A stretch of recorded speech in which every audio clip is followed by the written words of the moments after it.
Shalom, salam berkat dari kami untuk pendengar sekalian. Saat ini pendengar akan diberkati dengan program Hari Ini Harinya Tuhan bagian yang ke-8.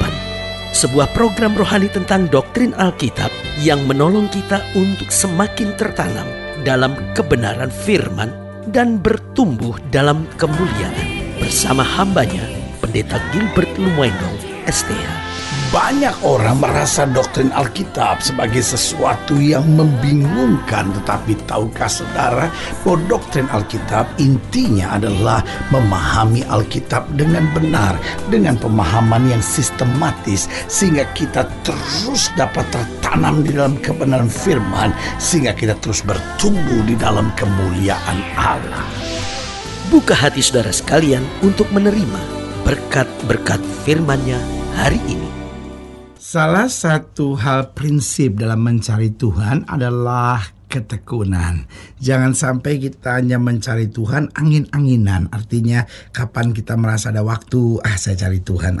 Kapan kita merasa butuh, kita cari Tuhan.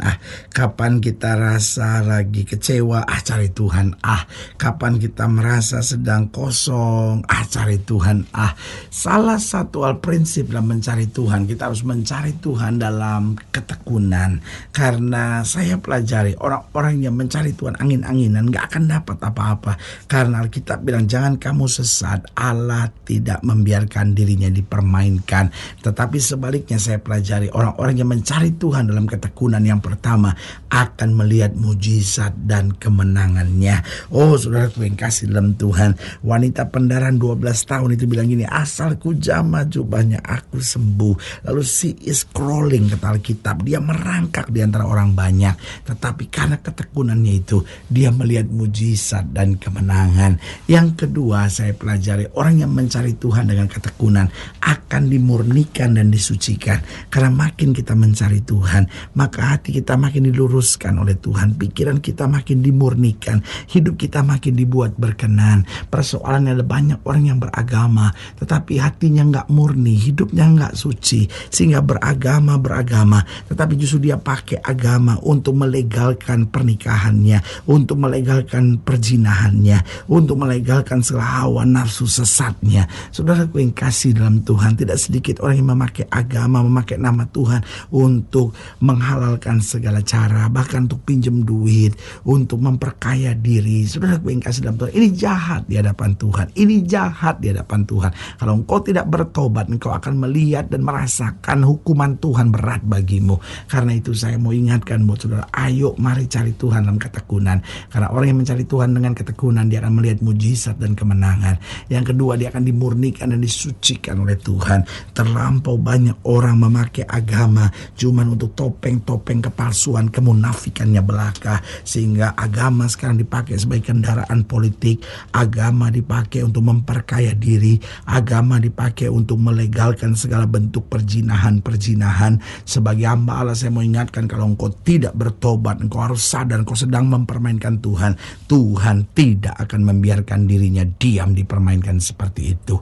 Yang ketiga saya pelajari, orang yang mencari Tuhan dalam ketekunan akan dikuatkan dan diteguhkan dalam segala masalahnya, dalam segala persoalannya. Itu sebabnya Ayub mencari Tuhan, dan kita lihat ketika dia kehilangan segala-galanya, istrinya sudah berkata, Ayub kutuki Allah dan matilah.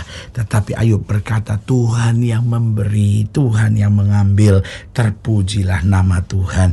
Berarti orang yang mencari Tuhan dalam ketekunan yang pertama akan melihat mujizat dan kemenangan. Yang kedua akan dimurnikan dan disucikan. Yang ketiga akan dikuatkan dan diteguhkan. Dan yang keempat, orang yang mencari Tuhan dengan ketekunan akan dituntun dan disertai dalam segala hal, karena dia Allah Immanuel, dia Allah yang menyertai langkah-langkah kita. Dan selama Tuhan menyertai kita, saudaraku, kita tidak pernah perlu takut. Alkitab berkata, jika Allah di pihak kita, siapakah yang dapat melawan kita? Haleluya. Selamat datang dalam program kita Hari Ini Harinya Tuhan, sebuah program rohani yang kembali mengingatkan kepada kita betapa pentingnya kita menjadikan firman Tuhan sebagai dasar keseharian kesabaran hidup kita. Karena selama kita jadikan firman Tuhan sebagai dasar kesabaran hidup kita, langkah-langkah ke depan kita penuh dengan kepastian, kemenangan, berkat, mujizat, dan perkara-perkara besar. Haleluya. Dan dalam program ini kita sedang membahas memang tentang tidak tekun mencari Tuhan. Karena yang penting dalam mencari Tuhan, yang prinsip dalam mencari Tuhan adalah ketekunan. Karena mencari Tuhan tanpa ketekunan hanyalah sebuah permainan. Tetapi mencari Tuhan di dalam ketekunan menuntun pada kemuliaan. Haleluya. Nah, saudaraku yang kasih dalam Tuhan, dalam program kali ini, dalam pembahasan kita tentang tidak tekun mencari Tuhan, kita sedang mau sama-sama belajar dari 2 Tawarikh pasalnya 12, 2 Tawarikh pasal 12, ayatnya yang ke-13, 2 Tawarikh pasal 12, ayat 13 sampai ayatnya yang ke-16, 2 Tawarikh 12, ayat 13 sampai 16, masih di bawah judul perikop Sisak menyerang Yerusalem. Demikianlah firman Tuhan. Raja Rehabeam menunjukkan dirinya kuat dalam pemerintahan di Yerusalem. Rehabeam berumur 41 tahun pada waktu ia menjadi raja, dan 17 tahun lamanya ia memerintah di Yerusalem, kota yang dipilih Tuhan dari antara segala suku Israel untuk membuat namanya tinggal di sana. Nama ibunya ialah Naamah, seorang perempuan Amon. Ia berbuat jahat karena ia tidak tekun mencari Tuhan. Lihat, dia mencari Tuhan waktu kepepet, dia mencari Tuhan waktu ada masalah, dia mencari Tuhan waktu dapat tekanan. Tetapi Alkitab menyebut ia berbuat jahat. Kenapa? Ia tidak tekun mencari Tuhan. Dia mempermainkan Tuhan, hanya membutuhkan Tuhan ketika dia dalam masa-masa yang sukar. Ayat 15, bukankah riwayat Rehabeam dari awal sampai akhir semuanya tertulis dalam riwayat Semaya Nabi itu dan Ido pelihat itu, yang juga memuat daftar silsilah antara Rehabeam dan Yerobeam. Terus menerus ada perang. Kemudian Rehabeam mendapat perhentian bersama-sama dengan nenek moyangnya, dan ia dikuburkan di kota Daud. Maka Abia anaknya menjadi raja menggantikan dia. Nah, saudaraku yang kasih dalam Tuhan, pertanyaannya sekarang, kita tahu bahwa kalau kita tidak tekun mencari Tuhan, kita jahat di hadapan Tuhan. Meskipun kita mencari Tuhan, tetapi kalau tidak tekun, Tuhan mengkategorikan kita jahat. Kenapa? Karena itu berarti kita mempermainkan Tuhan. Pertanyaannya, bagaimana agar kita tekun dalam mencari Tuhan? Yang pertama, kita harus sadar bahwa kita tidak bisa mengabdi kepada dua Tuhan. Yesus berkata, pilih kepada siapa engkau mau beribadah. Yesus menjelaskan kita tidak bisa mengabdi kepada dua Tuhan.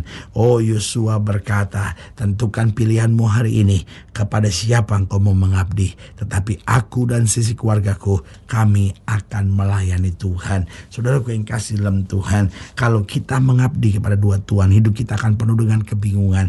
Karena manusia pada dasarnya tidak bisa berdiri pada dua perahu. Kalau dia berdiri dua perahu, maka satu perahu ke kanan, satu perahu ke kiri, dia akan tenggelam. Saudara-saudara, ada banyak orang juga begitu, mau melayani Tuhan tetapi masih mau tetap hidup dengan cara-cara duniawi. Itu sesat, itu munafik, itu namanya mempermainkan Tuhan. Sekali iring Tuhan, jadikan Tuhan segala-galanya dalam hidup kita. Warnai bisnis kita dengan firman Tuhan, warnai bisnis kita dengan kehendak Tuhan, warnai seharian kita senantiasa dengan perintah-perintah Tuhan.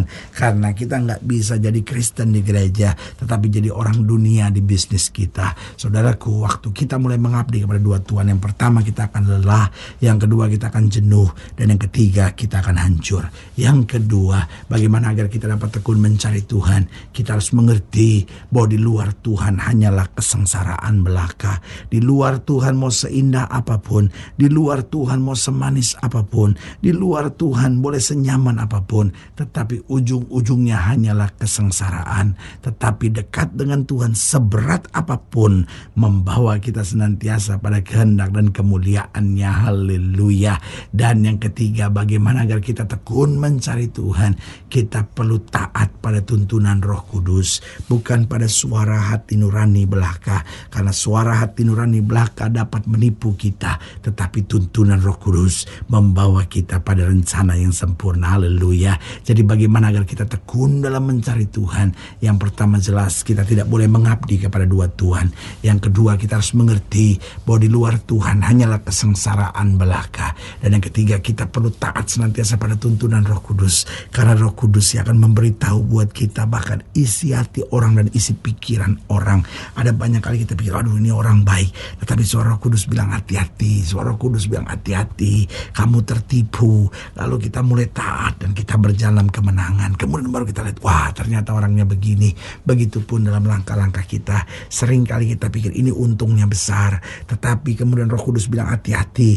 Dan kita mulai lebih hati-hati. Dan kita mulai tahu, wah ternyata ada jebakan-jebakan. Karena itu saudaraku yang kasih dalam Tuhan, untuk kita bisa tekun untuk mencari Tuhan. Kita tahu bahwa kekuatan kita terbatas. Tetapi Roh Kudus akan menuntun kita pada hal-hal yang membawa kita masuk pada dimensi yang tidak terbatas itu. Haleluya.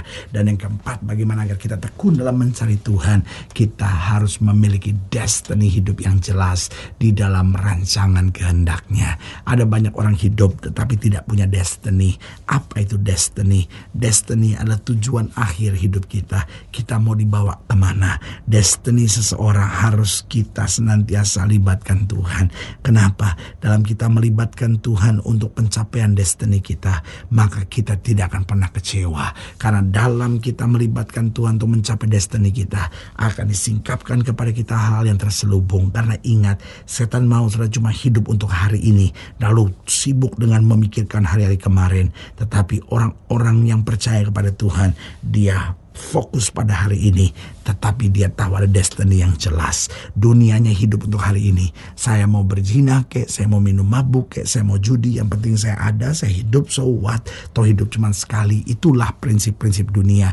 Tetapi hidup Kristen, dia berpikir, kalau hari ini hidup saya sia-sia, maka ke depannya hidup saya makin binasa. Tetapi kalau hidup saya berarti hari ini, maka hari depan kita akan penuh dengan kecemerlangan. Haleluya. Saudaraku yang kasih dalam Tuhan, jika saudara yang dilayani lebih jauh, hubungi kami melalui telepon, hubungi kami melalui surat, kunjungi website kami. Karena kami ada untuk membawa Bapak Ibu Saudara senantiasa lebih dekat pada Tuhan dan mengalami kasih kuasa mujizat yang luar biasa. Haleluya.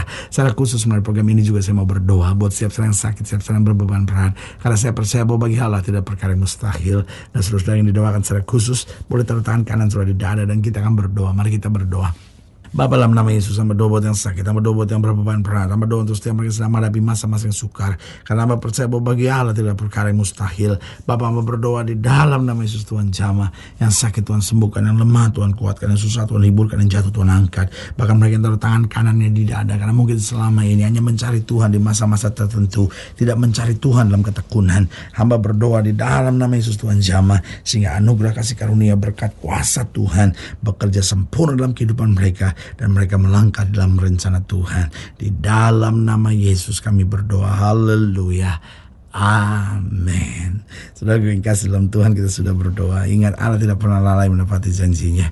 Inilah saatnya buat kita untuk bangkit, bersemangat, bersuka cita dalam menghadapi segala perkara. Karena kita tahu Yesus hidup, Yesus berkuasa, dan selalu menyediakan yang terbaik buat anak-anaknya. Doa saya menyertai saudara. Sampai berjumpa pada program berikut. Dan jangan lupa, jadikan hari ini harinya Tuhan.